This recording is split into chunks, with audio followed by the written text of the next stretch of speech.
అందరికీ జై భీమ్. నేను కాకినాడ జిల్లా జై భీమరావు భారత పార్టీ జిల్లా అధ్యక్షుడిని. నా పేరు తంతటి కిరణ్ కుమార్.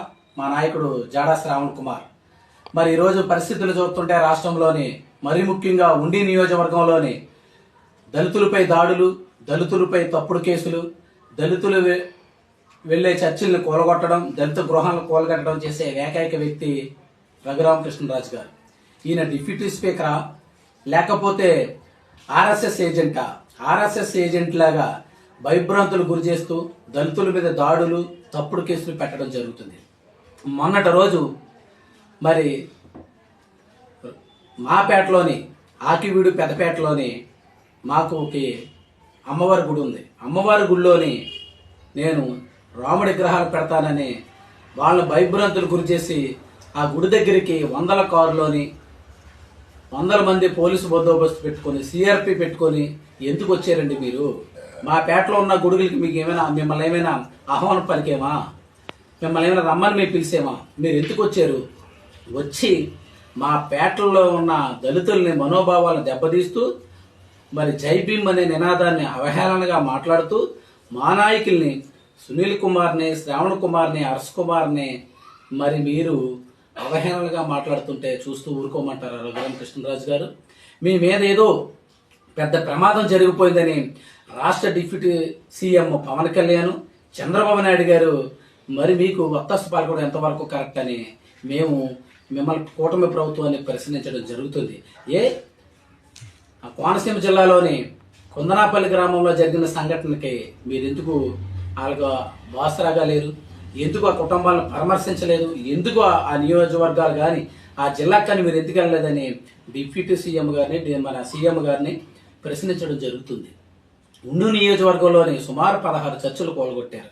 ఇప్పుడు 57 మంది మీద కేసులు కట్టి స్టేషన్ టు స్టేషన్లు తిప్పుతూ దళితుల్ని భయభ్రాంతులు గురి చేస్తున్న మీరు దళితులు ఏం ఉద్ధరిద్దాం అనుకుంటున్నారు?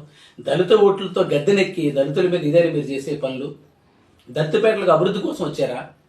దళితపేటలో భయభ్రాంతులు గురి చేస్తూ ఆ నియోజకవర్గంలో ఉన్మాదిగా మారిన, ఆర్ఎస్ఎస్ ఏజెంట్గా మారిన రఘురామకృష్ణరాజుపై చర్యలు తీసుకోవాలి. రఘురామకృష్ణరాజు గారు అంతమంది బందోబస్తులు పెట్టుకుని వచ్చే అవసరం ఏమొచ్చింది? మేము రాకూడదని గతంలోనే మీకు పిలుపునిచ్చాం.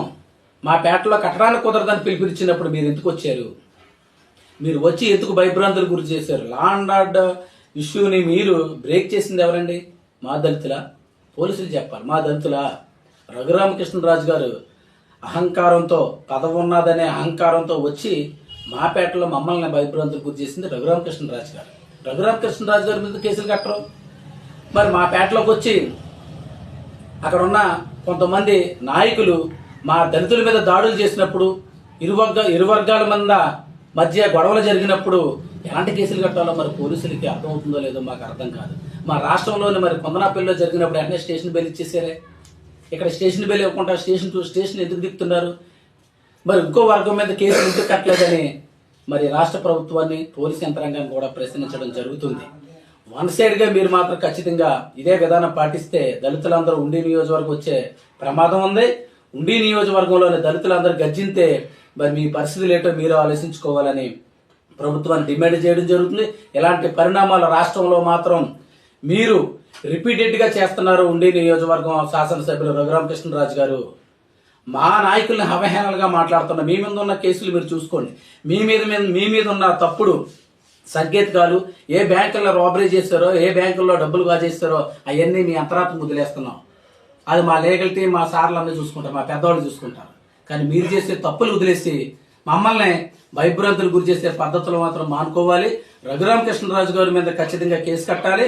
ఎవరైతే మరి 100 కారులతో మా పేటలకు ఎవరైతే వచ్చారో వాళ్ళందరి మీద కేసులు కట్టాలి. మేము ఎవరిని ఆహ్వానించలేదు. ఆహ్వానించిన దానికి మా పేటలోకి రావడం మీద తప్పు.